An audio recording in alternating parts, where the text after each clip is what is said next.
Gospod Zoran Medved, vi ste predsednik mednarodne žirije, ki pravzaprav vsako leto pregleda vse te filme in potem odloči, kateri so najboljši, kateri so malo manj dobri, oziroma vsi so dobri v bistvu, ki pridejo na ta festival. Kako je bilo letos? Koliko filmov je prišlo in kako ste pravzaprav zadovoljni s kvaliteto?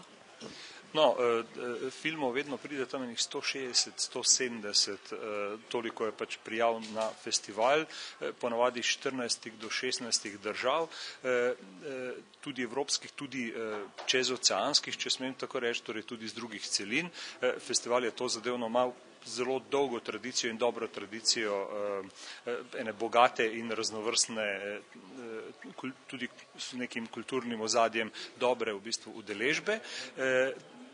Zadnji 2 leti imamo na festivalu tudi tako imenovano predselekcijo, kar pomeni, da to, kar ste vi tudi uvodoma v vprašanju izpostavili, torej, da res tisti slabi filmi ali morebiti tehnično neustrezni filmi že prednjih naša žirija dobi v roke, izpadajo iz konkurence in se mi potem ukvarjamo zares samo s tistimi izdelki, ki si zaslužijo, da so v selekciji in v izboru takšnega festivala.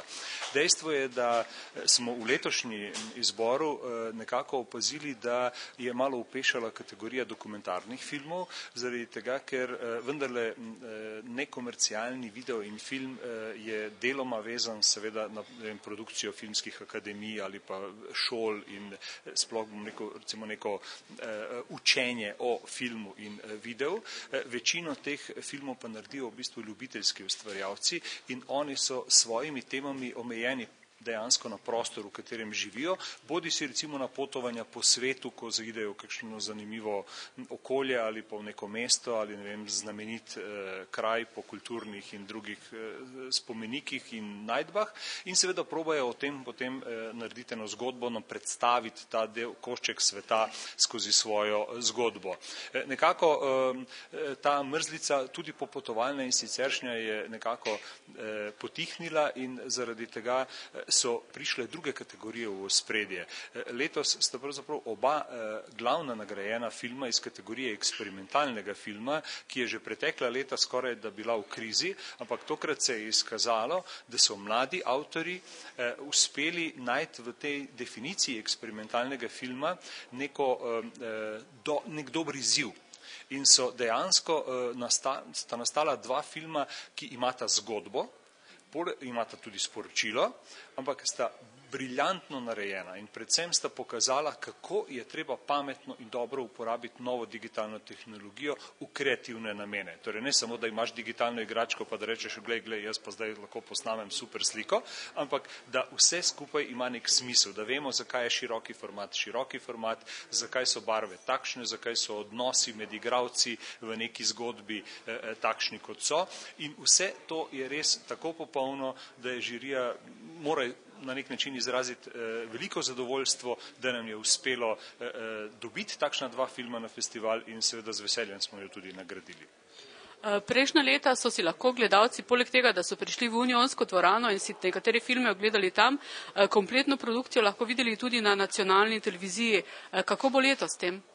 Torej, tudi letos si bomo prizadevali, da bi, torej, vsi filmi bodo zagotovo nagrajeni in tisti, ki si zaslužijo pozornost, tudi če morebiti niso med prvimi 3 nagrajenimi v vsaki kategoriji. Torej, ti filmi bodo prikazani na sporedu televizije Maribor.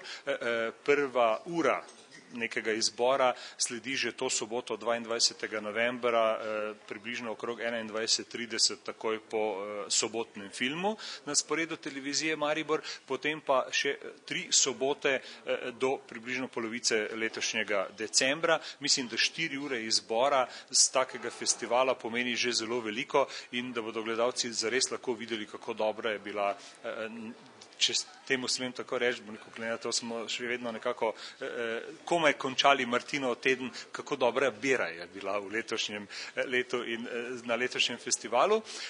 Prizadevali si bomo pa seveda, da to, kar bodo videli gledalci televizije Maribor, vidijo tudi gledalci televizije Slovenija, enkrat morda pozneje v zimskem času, tudi v takem primernem večernem terminu, ki tudi privlači pravzaprav občinstvo, ki jim takšni izdelki, ki radi gledajo tovrstne oddaje in seveda takšen izbor filmov.